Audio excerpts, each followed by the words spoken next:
Vamos a dar inicio a esta segunda parte de paneles para finalizar. Les suplicamos tomar sus asientos para iniciar la sesión.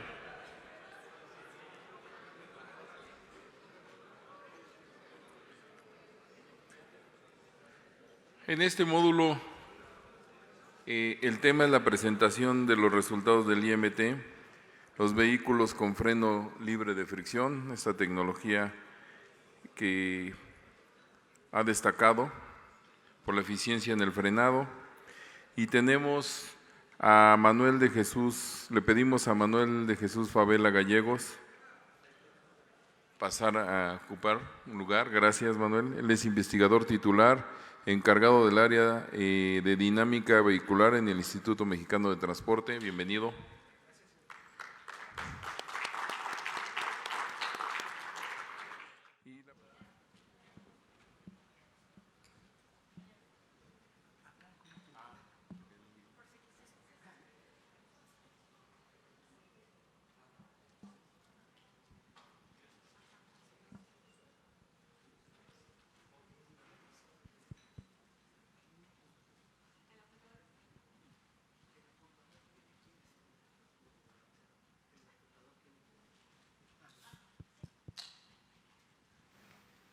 Bien, bueno, perdón, gracias. Buenas tardes, espero que, no es esto como una escuela donde llega uno al último y luego ya tiene sueño, así que vamos a aprovechar la buena disposición de todos. Y pues en esta ocasión les vamos a comentar acerca de algunas pruebas que hicimos en el instituto. En realidad tiene un poquito una historia relativamente sencilla, y aunque les debo comentar que este estudio inició a finales de julio, principios de agosto, y estamos todavía en ese proceso, entonces algunas de las cosas que vamos a ver no es la totalidad, pero yo creo que sí es algo muy importante. Pues bueno, demos arranque a esto, y hay cosas ahí que se dicen que de todos modos ya lo sabemos, pero yo los quiero repetir, ¿no? El transporte lo utilizamos diario para desplazarnos, para transportar nuestros bienes, para transportar servicios incluso, y la utilidad de ellos es porque se mueven, se desplazan, pero para esto pues obviamente están acondicionados con un sistema o varios sistemas que los hacen apropiados para ese desplazamiento, y que al final de cuentas lo que hace que se muevan es el contacto que tienen con el piso, ¿no? Con la carretera, están las ruedas. Pero así como es importante que se muevan, también es importante cómo detenerlos. Y pues para eso está esta palabrita de frenar, ¿no? Y el sentido común, sin necesariamente ir a una definición formal, es como se dice ahí: frenar es disminuir la velocidad, y en caso de que así se requiera, pues llegar hasta la detención o el paro del vehículo. Y para que esto suceda, puesto que hay una dirección de avance, pues hay que ponérsele en contra de esa dirección con una fuerza. Y esta fuerza al final de cuentas se da entre la llanta y el piso. ¿Cómo es que no me voy a poner enfrente, no le voy a poner una fuerza enfrente a la llanta, sino que más bien hay que reducir la rotación de las ruedas? Y bien, los vehículos tienen un sistema, tal vez uno de los más importantes de seguridad, que es el sistema de frenado. Y esto nos permite tener un control de la velocidad. El sistema convencional, como ustedes lo pueden ver acá, pues no es más que activado por el operador. Hay un pedal que activa ciertos mecanismos que al final de cuentas lo que hace es detener la rotación de la rueda. Puede ser a través de un tambor y de tambor o de discos, pero lo importante es cómo restringir esa rotación. Al aplicar el pedal del freno, lo que se hace es presionar el disco que está rotando, en el caso de los que tienen disco, o el tambor, presionarlo hacia afuera, y con eso generamos una fuerza, o se genera una fuerza opuesta al sentido de rotación, y ese conjunto de fuerzas sobre toda la superficie produce un par de frenado. Y este par debe ser lo suficientemente grande para que pueda detener el vehículo, ¿no?, a la velocidad que vaya. Pero bueno, al final de cuentas las fuerzas tienen que desarrollar un trabajo y ese trabajo se tiene que convertir en algo más. En este caso, el del frenado, el sistema actúa como un convertidor de energía de movimiento a calor. Bueno, no es, quisiera que estuviéramos en la escuela, pero sí hay que recordar algunas cosas. Y con estas expresiones que están ahí, pues es únicamente para ejemplificar cómo es que partiendo de la energía de movimiento, la expresión de mero arriba es esa S, que es energía cinética, que lo podemos igualar, puesto que nos dice las leyes de la naturaleza, la energía se debe conservar, debe ser igual a ese W que yo ahorita quiero significar, o quiero darle el sentido de que es trabajo de frenado, más una energía cinética, energía de movimiento remanente. ¿Por qué utilizo esta expresión general? Porque cuando aplicamos el frenado no necesariamente nos vamos a detener, sino puede solo disminuirse la velocidad y continuar con una velocidad menor. La segunda expresión es la que nos enseñan en la secundaria, energía cinética igual a 1/2 de la masa por la velocidad al cuadrado, y que al final de cuentas es lo que se maneja dependiendo de la velocidad y la masa del vehículo cuando va circulando por una carretera. La siguiente es la energía cinética remanente, por lo que les decía ahorita, no necesariamente se detiene, sino que puede continuar a una velocidad menor. Y esas otras son únicamente para completar, ¿no?, y llevar de que esa energía o ese trabajo W que le pongo ahí depende de una fuerza de frenado y desarrolla esa fuerza un trabajo por una distancia o a través de una distancia. Pero esta fuerza de frenado también la podemos de alguna manera estimar, ¿no?, y no suponer, sino llevarla en función del peso que lleva el vehículo. Y aquí también hay un elemento muy importante que a veces olvidamos, que es la fricción que se tiene entre la llanta y el camino. Es como cuando ustedes van a patinar. Si se ponen a patinar en hielo, la fricción es tan baja que ustedes pueden ir deslizando y hay que detenerlos de una manera diferente, ¿no? En el caso de las carreteras, las fricciones entre la superficie del camino y las llantas son variables y en algunas situaciones frenarán en una determinada distancia y en otras a una diferente. Pues bien, al final de cuentas, el trabajo que se genera es calor, ¿no? Y podríamos reducir todo esto a que el frenado, el sistema de frenado, los mecanismos de frenado deben tener la capacidad de disipar ese calor. Pues bien, si hay calor ahí, hay algunas temperaturas que son importantes, temperaturas críticas.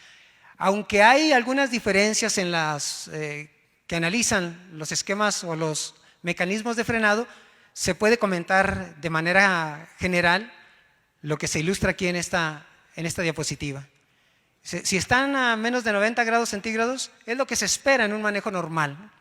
De 90 a 200 grados centígrados es la temperatura que se puede alcanzar, por ejemplo, en un descenso de un vehículo de manera controlada, en los tambores y en los discos, ¿no? Pero ¿qué pasa si se eleva la temperatura a más de 200 grados? Entonces ya empieza a haber cierto riesgo porque los materiales resisten hasta cierto nivel, ¿no? Y luego ya de repente empieza a oler un poco ahí a resina. Eso quiere decir que ya pasamos esa temperatura. Y si además vemos humo, pues todavía mucho más grave el asunto. De manera de que si sigue aumentando la temperatura, pues va a haber otras etapas ahí que se van a percibir de una manera diferente, pero que no dejan de ser graves, como el de que haya oxidación ya de algunas partes, porque reacciona con el calor inmediatamente los elementos, reaccionan con el aire, con el oxígeno del aire, y si sigue eso aumentando, pues hasta va a cambiar de color, hasta momento tal de que va a ser tanta la temperatura o la energía calorífica que tengan esos elementos, que se van a dilatar los elementos y pueden ocasionar una falla inminente. Pues bien, para auxiliar el sistema de frenado normal hay sistemas de frenos auxiliares, y estos normalmente han sido concebidos y diseñados para apoyar el sistema principal. O sea, ayudan a reducir la velocidad y no necesariamente, de hecho, si no malinterpreten, ni yo malinterpreto esto, los frenos auxiliares no son para detener al paro el vehículo, son para ayudar en la disminución de la velocidad. Y la última etapa ya para el paro, pues es el freno de servicio, que es mucho más potente. Incluso esa tablita que les muestro ahí es lo que indica la norma de pesos y dimensiones, la norma 12, donde para las configuraciones doblemente articuladas, los fulls, como les llamamos popularmente, están obligados a tener un freno auxiliar, ¿no?, de distinto principio de operación que no sea el de fricción. Y bien, pues bueno, ¿cuáles son los comunes, los frenos auxiliares comunes? Están los de escape, que no es más que bloquear los gases de escape que se producen por la combustión. Los frenos de escape, sí. El freno Jacobs, que es una forma muy particular de usar el desplazamiento o el ciclo dentro de los pistones del motor para convertirlo más, de que haya una explosión más en un compresor, y eso genera la oposición a la rotación del cigüeñal, y por lo tanto eso se traduce también en una disminución de la velocidad. Están otros fuera del motor, los retardadores.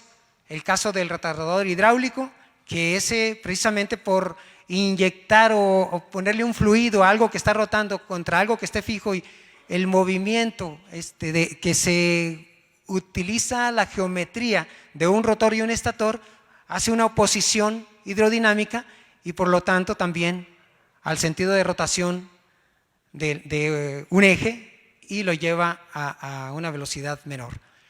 Y están también los electromagnéticos, que utilizan un principio de generar corrientes de oposición, denominadas corrientes de Foucault o parásitas, que se podría decir que es una analogía del retardador hidráulico, pero aplicado magnéticamente.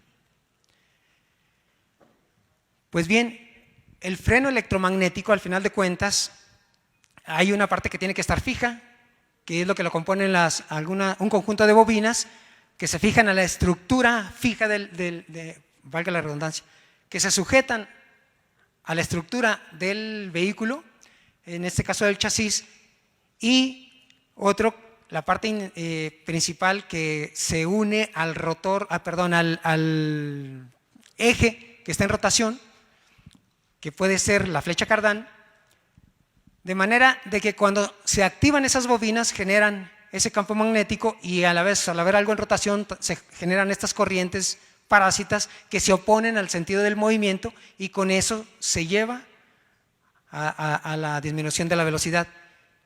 Pero aquí hay que tener cuidado. Como les decía anteriormente, el sistema de frenado es un convertidor de energía. Entonces, los sistemas, los mecanismos que se utilicen deben tener la capacidad para disipar ese calor. Como contraparte, se utilizó lo que les comentaba, este descenso de la cuesta china, que desde poco adelante del Conín hasta la entrada a Querétaro se bajan 180 metros.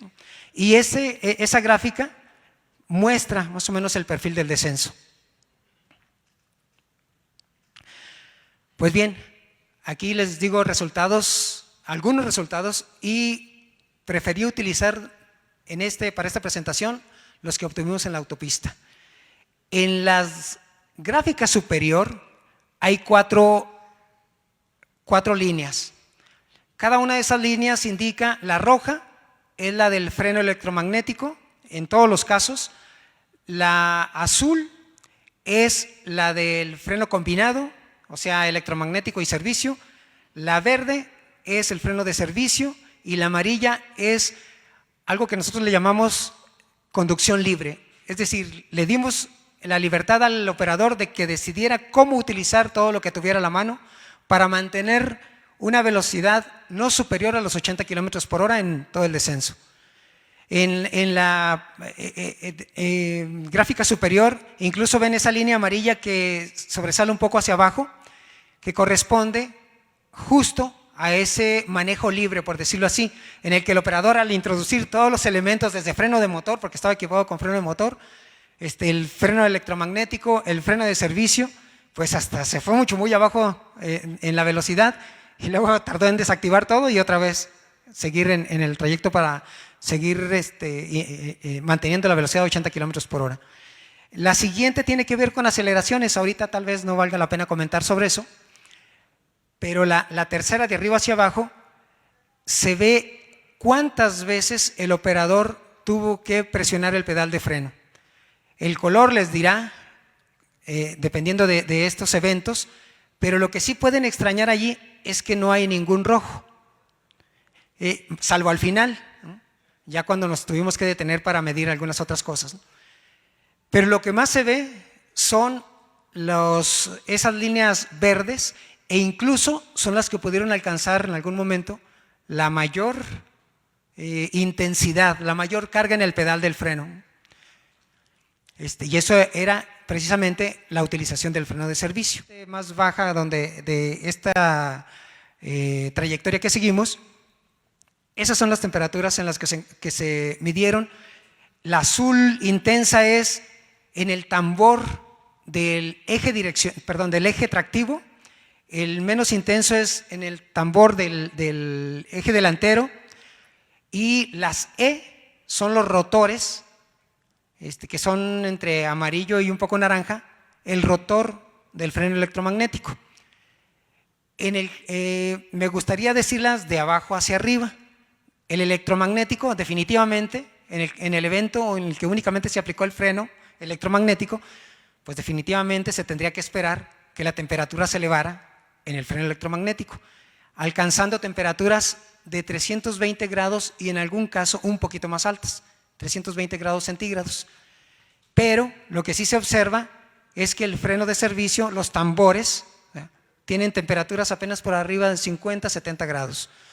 El trabajo normal decíamos que pueden llegar hasta los 90 grados, y aquí precisamente únicamente el roce por el hecho de ir circulando sin irlo presionando. Y ahora vean el combinado.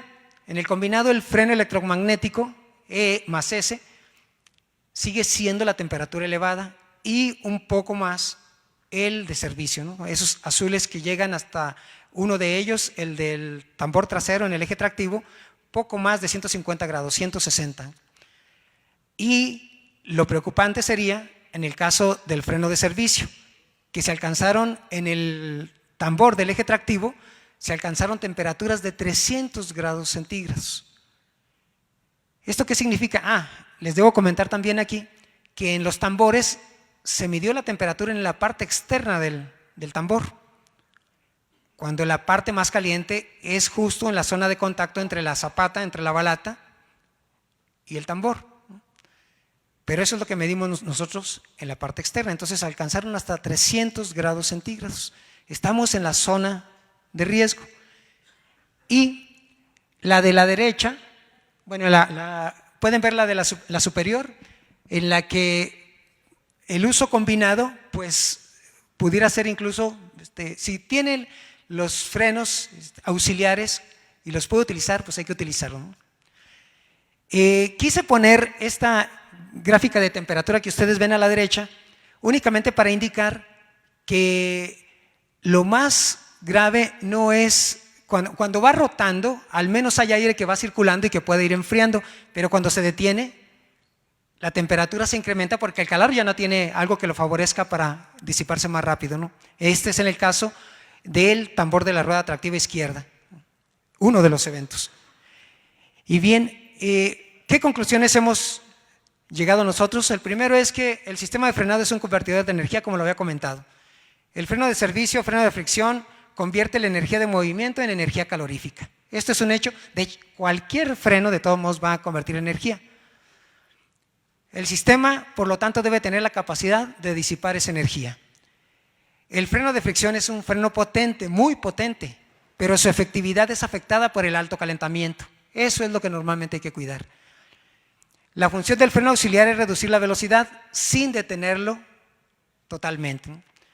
Puede utilizarse de manera combinada, eso es una ventaja.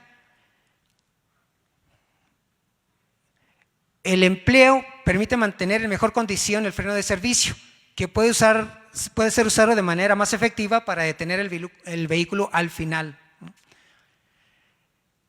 Las temperaturas en el descenso, pues ya las comentamos aquí, ¿no? Donde el electromagnético sí se calentó, es cierto, pero dejó el freno de servicio listo para ser activado cuando se requiriera. El uso del freno electromagnético, como se dice allí, permitió mantener este freno fresco, por decirlo, para cuando se requiriera. Y además de que el pedal únicamente se activó para detener, para hacer la medición de temperatura al final, ¿no? En la reducción urgente de velocidad, si se tienen los dispositivos, pues hay que aplicarlos. El freno, y esto es importante, el freno de motor únicamente opera cuando el motor está embragado. En ocasiones, si el conductor desconecta o desembraga, va a ser difícil en una situación de peligro, en una situación de un descenso muy, muy largo y brusco, de que no pueda reconectar la palanca de velocidades, ¿no? Y por esto, el freno electromagnético actúa aunque esté caliente, sin depender de que el motor esté embragado. Y algo muy importante es que el conductor debe estar consciente de lo que lleva en el vehículo y por lo tanto, pues capacitado para hacerlo. Pues gracias, espero no haber pasado el tiempo de más y estamos a sus órdenes.